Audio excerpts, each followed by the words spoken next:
Good morning. Welcome to First Unitarian Church, where our mission is to explore the eternal, nurture community, and pursue the common good. I'm Larry Little, and my pronouns are he, his.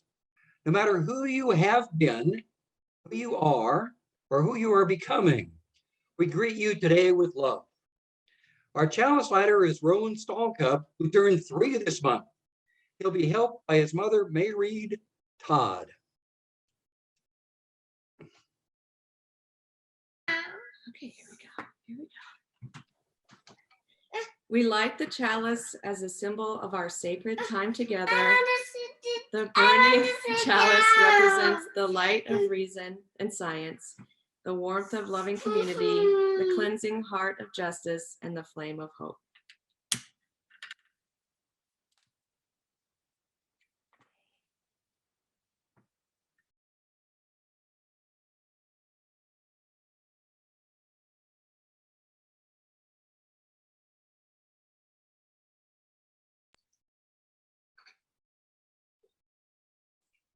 Good morning, and welcome to our annual voice service. My name is Maureen Harvey, and my pronouns are she, her, hers, and I am the chair of the Voice Committee at First Unitarian Church, which is one of the founding members of VOICE. VOICE stands for Voices Organized in Civic Engagement.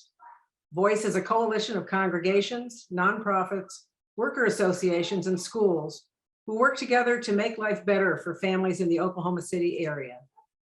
Our call to worship this morning is from Our Commitment to Democracy is Theological by Reverend Susan Frederick Gray, President of the UUA. Our democracy in the United States is fragile. We have reached a watershed moment that will determine how we move forward as a nation. Despite its founding principles, we have never lived up to the promise of justice for all. We the people has never fully included everyone. It was only 56 years ago when the Voting Rights Act finally expanded and protected the right to vote for Black Americans. And it was only realized because of the prophetic leadership, organizing, and sacrifices of those in the civil rights movement. We recognize it is no small endeavor to create a truly democratic society.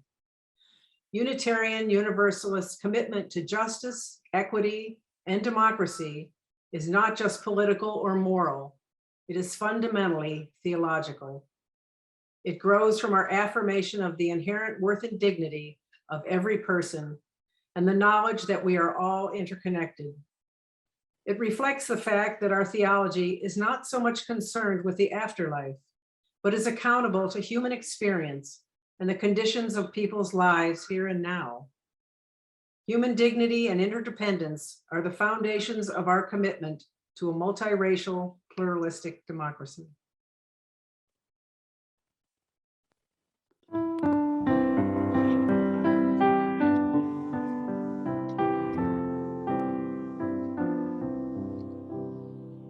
are gathered in the Spirit, our bodies are all parts, filled with joy and touched with wonder, separate hands but mingled hearts, giving thanks and singing praises for the love that calls us on from our many different places. We are gathered into one.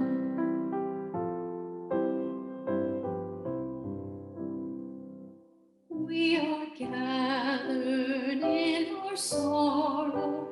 We are gathered in our fear, in our pain and in our worry, in our anger and our tears, as we tend to one another with our gifts and with our care. Our community is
Hi, everyone. This is Marshall. My pronouns are he, him, and his. Every Sunday, we take an offering. For almost 20 years now, all the cash and designated checks from that offering have gone directly to external nonprofit organizations doing good work in our community, our Change for Change partners. This month, our Change for Change partner is Planned Parenthood of the Great Plains. Planned Parenthood is one of the nation's leading providers of high-quality, affordable health care and the nation's largest provider of sex education. They provide health care with or without insurance. You may wish to make your donation using a credit card through our website, or this could be a good time to find your checkbook, write out a check, and put it aside to mail to First Unitarian first thing next week. Please be as generous as you can in a spirit of giving and caring so that today's offering may reflect our highest aspirations for the work of this church in the world.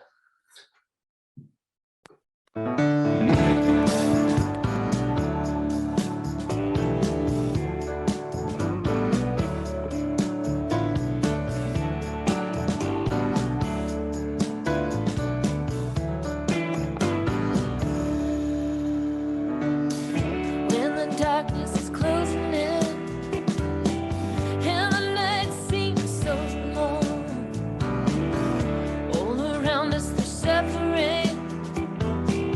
We are waiting for the dawn. We got sisters and brothers who ain't got nothing at home. When it's history on the line, how do we answer the call of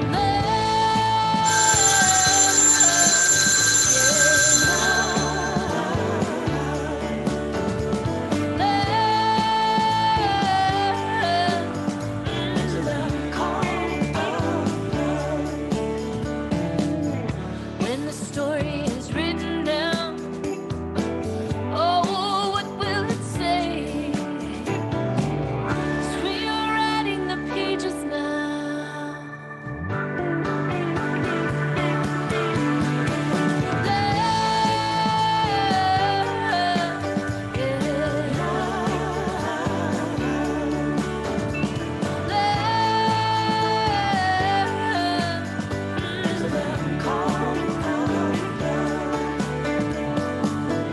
All is said when all is done.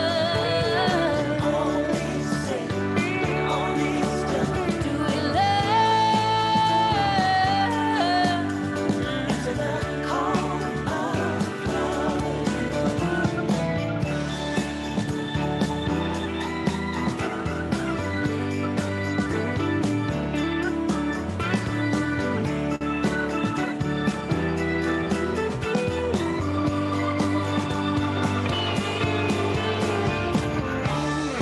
Love is what we need.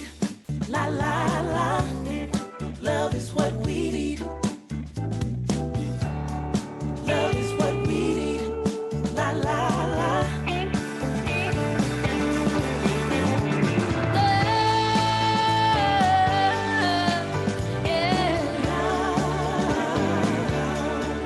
Talking about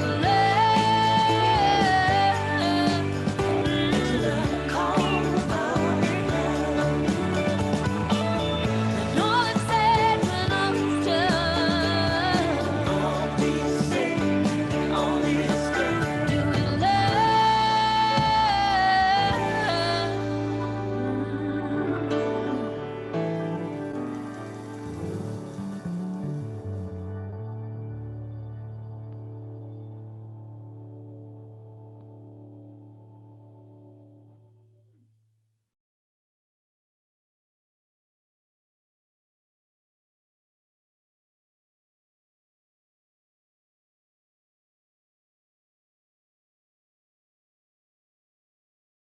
Oh, that wonderful video showed voting, and there is new information about voting by mail or absentee ballots are still available here in Oklahoma. Please see this week's church newsletter or email for more information that it's not too late to register to vote or to sign up for absentee ballots for the rest of the year. Good morning, everyone. My name's Steve Goldman, pronouns he, him, but mostly just hey, you around my house. On this Voice Service Day, we've been asked to give examples of our personal history of activism. So let's highlight for everyone the important role of parents and growing up in a religion with a liberal values. Even in my own childhood, how parents and grandparents and the religious institutions I attended was the encouragement that I needed, the good model for the things I do today.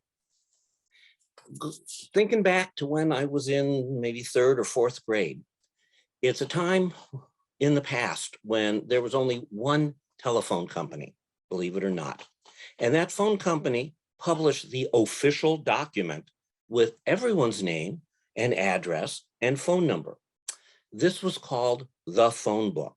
And I realized that it had my family's official information, my house, my grandparents, my friends, a list of toy stores, everything that was important in my life, all organized and controlled by one company.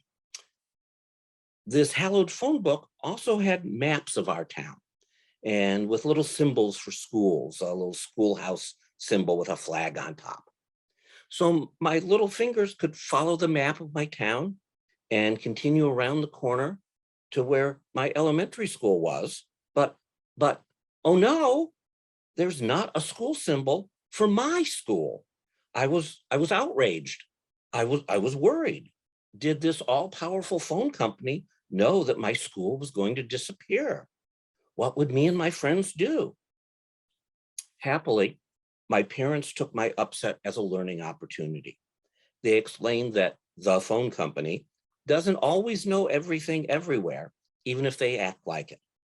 So I wrote a letter on my school notebook paper saying that my school actually existed. Here's the address. Please add it to your official map.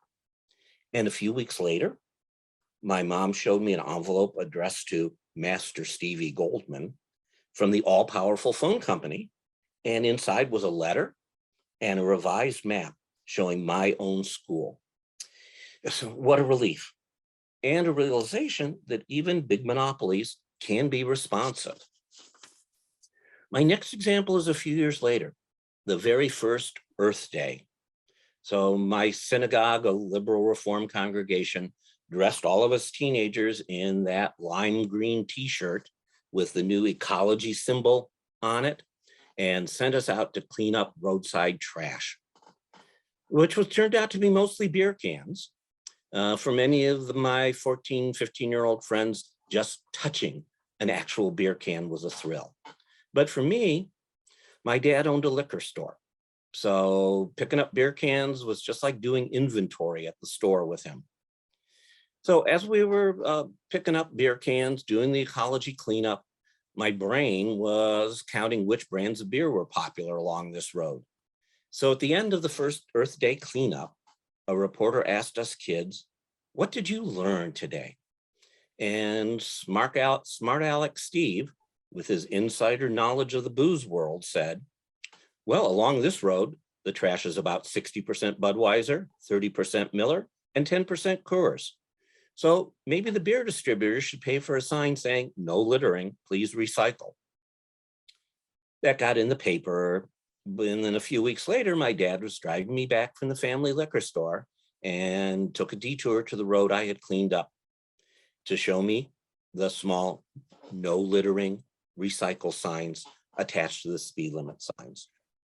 My lesson was that some numbers, facts, or realistic request can get some action, and that my dad was proud of me, and that we got mentioned in the Temple newsletter. Now, these days, some 50 years later, my parents have passed away, but I still follow their lessons in my work on public issues and with this liberal church. Here in Oklahoma, we got Medicaid expansion, but still needed to push the state agency to make the application accessible for low-income people who only have cell phones for internet not laptops. Most recently, with Voice and members of this church, we've been fighting against utility monopolies and government agencies that aren't doing their job on the issue of utility bills and price gouging of the public. Again, using data and good quips to spur action. Let's underline the importance of parents, grandparents, other encouraging adults, and being a part of a liberal faith, a faith tradition that looks at the here and now, not dwelling on some idealized history or promising some perfect future, but a religion that emphasizes the current time and place. And people who ask about problems, not just why, but see solutions and ask of those in power, why not?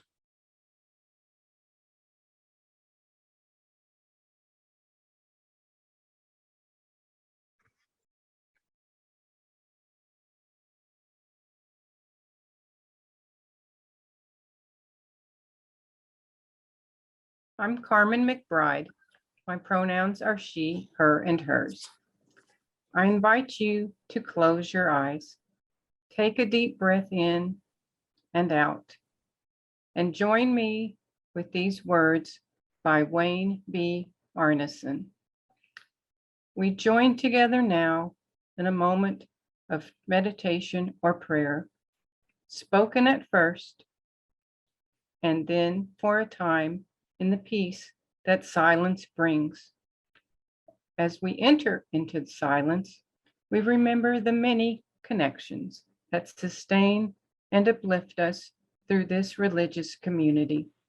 We remember those who preceded us, whose contributions built a free faith, who built this home for its practice. We remember those around us whose continuing care in thought and deed is an ongoing blessing in our lives, keeping the dream of free religion alive in our time. We remember those who will follow us, the children presently in our care, and those not yet come to light, who will inherit the work of our hands and our hearts. In the silence now, we sit surrounded by these many connections, visible and invisible, that remind us every day that we are not alone.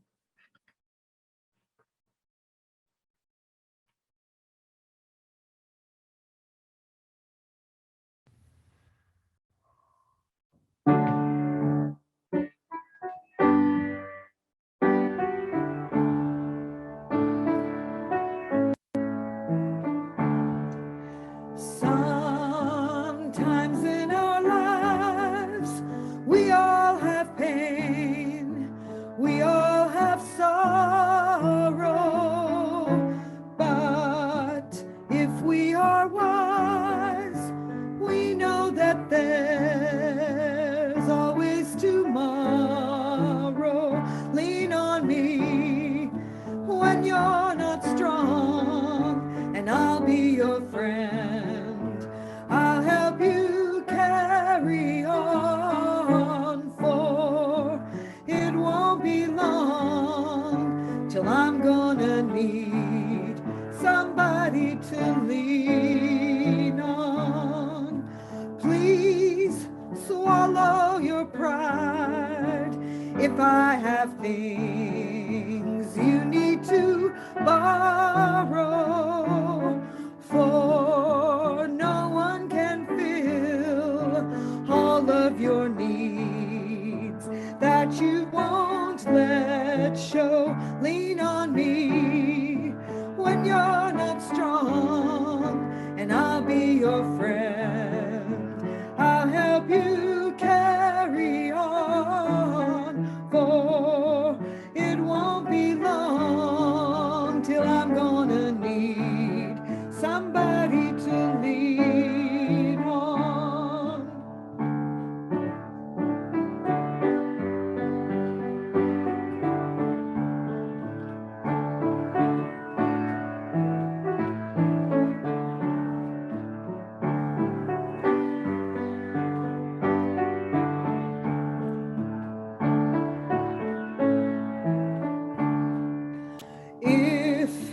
There is a load you have to bear that you can't carry. I'm right up the road. I'll share your load if you just call me, lean on me when you're not strong, and I'll be your friend. I'll help you carry on, for it won't be long till I'm gonna need somebody to lean on. Just call on me, brother, when you need a hand. We all need somebody to lean on. I just might have a problem that you understand. We all need somebody to lean on.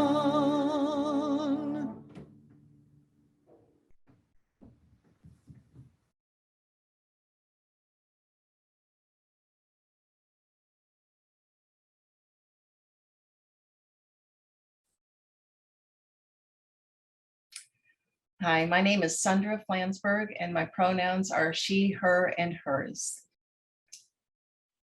The afternoon that Philip teared up with me and said he wanted to find out what happened to his mother, I knew I was out of my depth.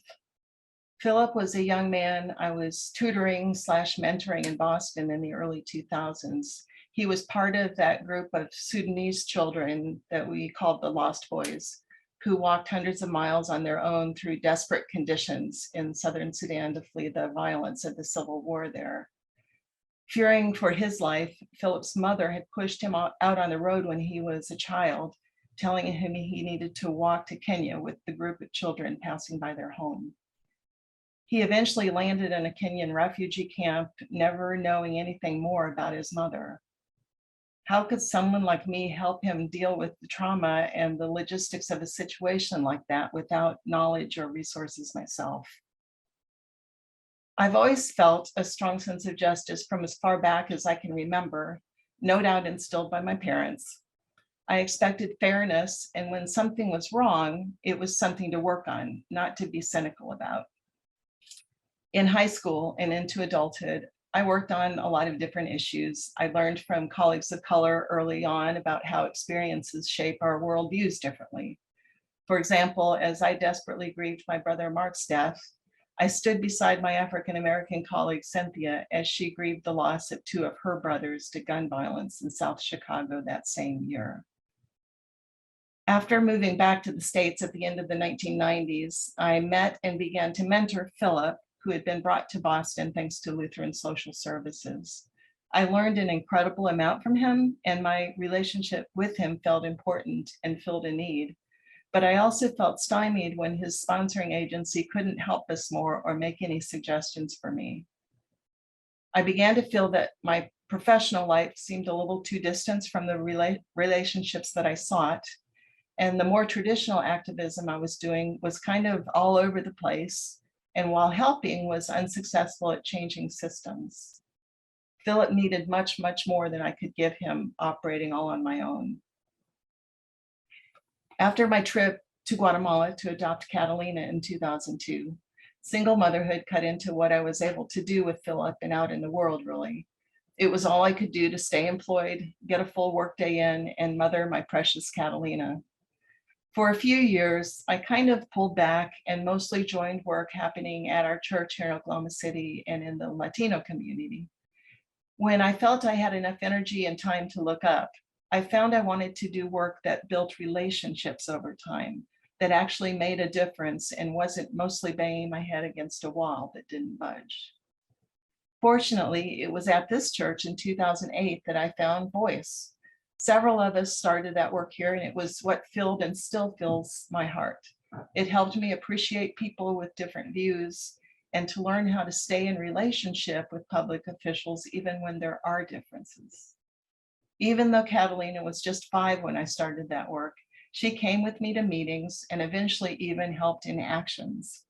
I attribute much of her wish to sign petitions and vote when she turned 18 to that involvement.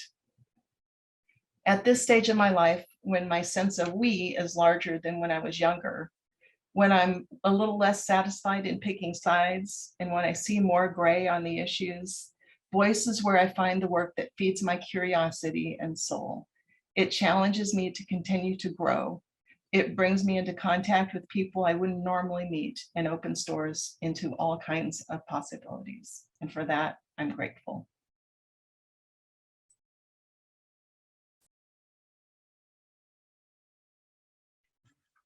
Good morning. My name is Claire Allwater, and my pronouns are she, her, hers. What I'm sharing with you today is from Kathy Caprino, a writer, speaker, and leadership trainer.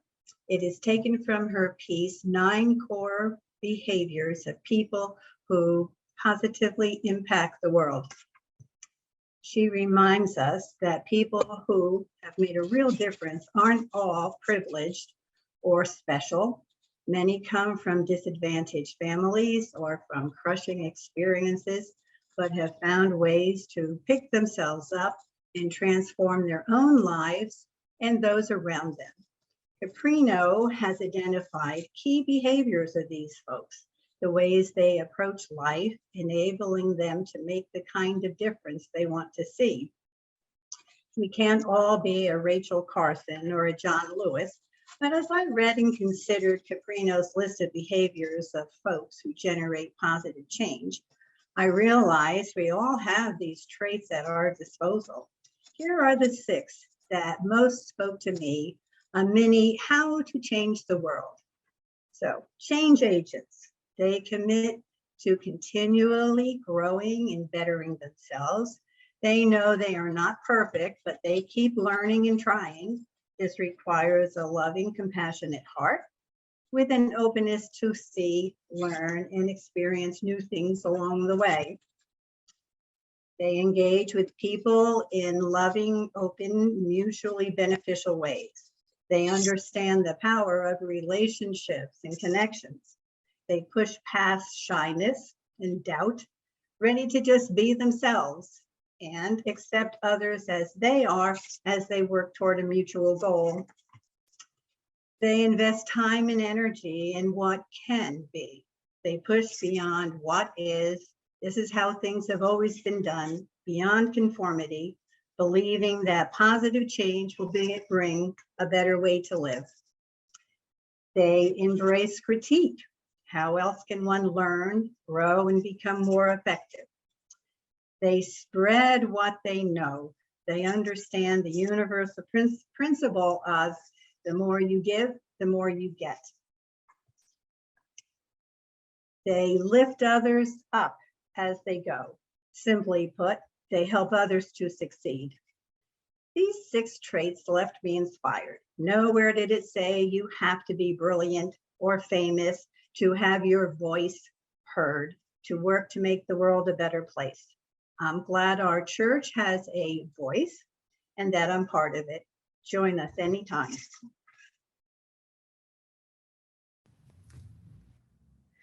This land is your land, this land is my land. From California to the New York Islands, from the Redwood Forest to the Gulf Stream waters, this land was made for you and me. This land was made for you and me.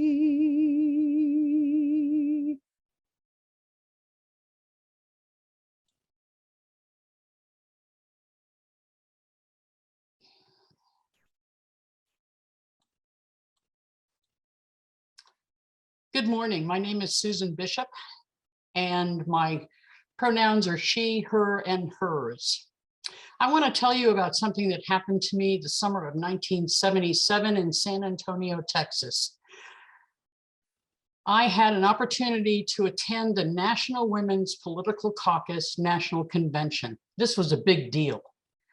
At the tender age of 27, I knew that I was already more than a budding feminist. My anger, awakened by Montgomery Ward, J.C. Penney, and Sears, Refusing me credit cards unless my daddy signed for me was only the beginning.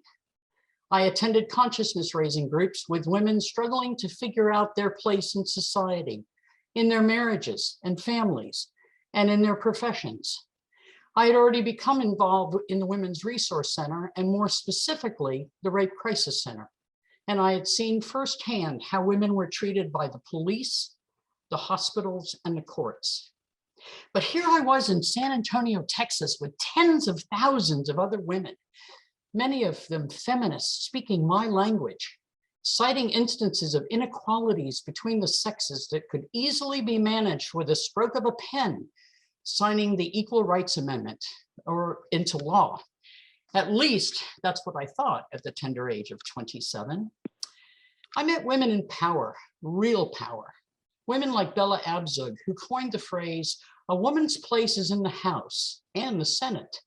She was one of many leaders on the cusp of a national movement, bringing women who were very different from me together in dialogue and social change. I met Gloria Steinem in a workshop that discussed how we as women have a mindset born from fearing each other when we need to be talking with one another and learning about our similarities as well as our differences. When Margaret Mead stood to speak at one of the plenary sessions, the room erupted in applause, quickly followed by a hallowed hush. We hung on every word she spoke. The standing ovation Shirley Chisholm received after talking about the Black women's experience went on for 10 minutes or more. Betty Friedan spoke about taking back our lives and making them meaningful, whether that meant running for office or being a homemaker or both. I met poor women, wealthy women, women who were single, divorced, widowed, and married, doing their best to raise children, and in some cases, grandchildren, locked in a cycle of making 47 cents for every dollar earned by their male counterparts. I sat shoulder to shoulder with women of all colors and backgrounds and listened to heartbreaking accounts of racism and classism, remaining unmindful of my own privileges because I was white. The unveiling of that knowledge wouldn't come until much later. I met women with physical and emotional challenges who did not have the same health access that I did. I began to see disparities, the indifferences in our country to the role of women, not only in the workplace, but everywhere. And yes, I met women who thought the ERA was frivolous and unnecessary, that being a woman meant that our role was to be the perfect wife, the perfect mother, the perfect homemaker, the perfect woman. And in being perfect ourselves, we could create our own perfect life. I began to understand what the women in my consciousness raising groups were talking about. Yes, we had the right to vote, but that was not enough. There was no recognition of the work we did, certainly not with pay equity or with the acknowledgement that we could be CEOs and managers. There were few affordable and safe childcare resources for working women and mounting food deserts in poor communities of color. Even though we had finally won the right of self-determination over our bodies with the passage of Roe, it still wasn't enough. I did not know it then, but women of color were not allowed on the same playing field as I. And we white women were very good at preventing the field from becoming more equitable in those days. It was like Gloria Steinem said, we feared each other. We needed to share our strengths, weaknesses, joys, sorrows, fears, and accomplishments. I decided to learn at the feet of older women who told me their stories. And I learned, or maybe I already knew, that we women, no matter our background, color of skin, culture, or status, are as different as the grain of sands on a beach, and we have stories to share. Wonderful stories, heartwarming, difficult, frightening, and courageous stories. Those were exciting days in the summer of '77 in San Antonio, Texas. I will always remember the fervor, the thunder of applause as Margaret Mead stepped down from the dais with assistance from her aide, the pervasive hush descending upon the crowd when Barbara Jordan rose to speak in her distinctive voice that caused goosebumps to raise my skin.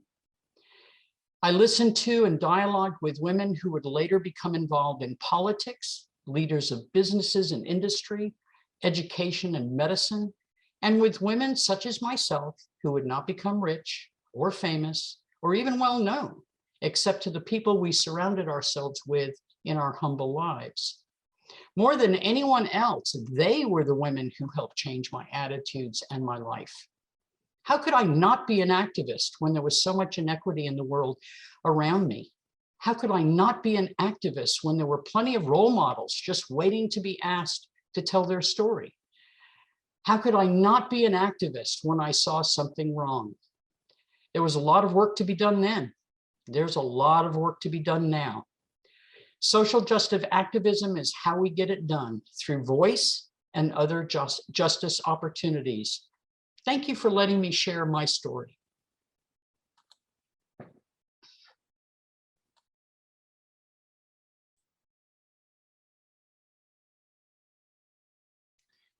My name is Nick Singer, and my pronouns are he, him. I'll be reading a poem today. Let Them Not Say by Jane Hirschfield. Let them not say we did not see it, we saw. Let them not say we did not hear it, we heard. Let them not say they did not taste it, we ate, we trembled. Let them not say it was not spoken, not written. We spoke, we witnessed with voices and hands. Let them not say they did nothing. We did not enough. Let them say, as they must say, something. Kerosene beauty, it burned. Let them say we warmed ourselves by it, read by its light, praised, and it burned.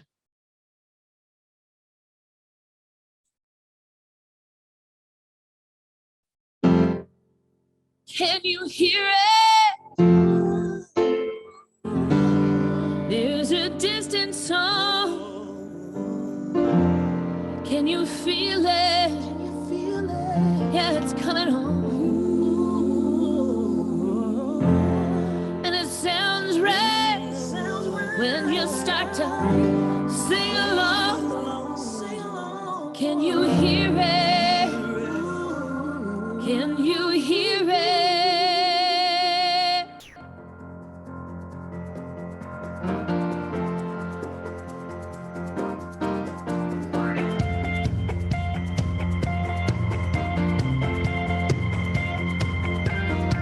Can you hear it? There's a distant song. Can you feel it?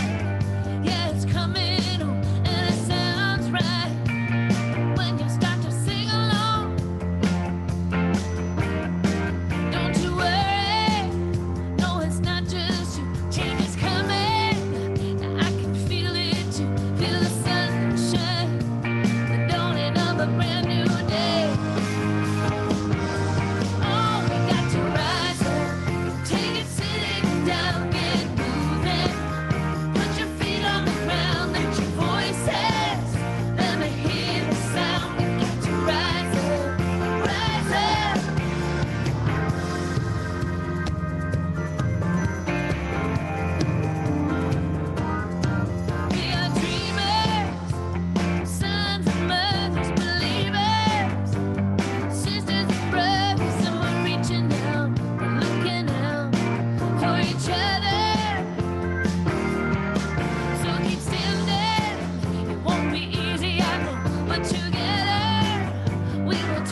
We extinguish this flame, but not the light of love and community which burns in our hearts. Go ahead.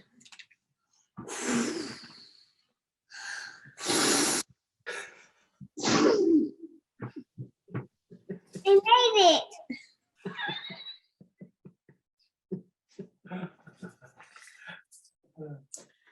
We close with a continuation of the words from the Reverend Susan Frederick Gray. Living the values that Unitarian Universalism calls us to is not easy. They call us to audaciously imagine a world where no one is disposable and where everyone can thrive. They also call us to the struggle that brings these ideals to fruition. Let us draw strength, joy, and hope from one another and all we have accomplished. May it inspire us to keep dreaming big, to keep moving forward, to keep organizing for liberation, and to keep answering the call of love and justice.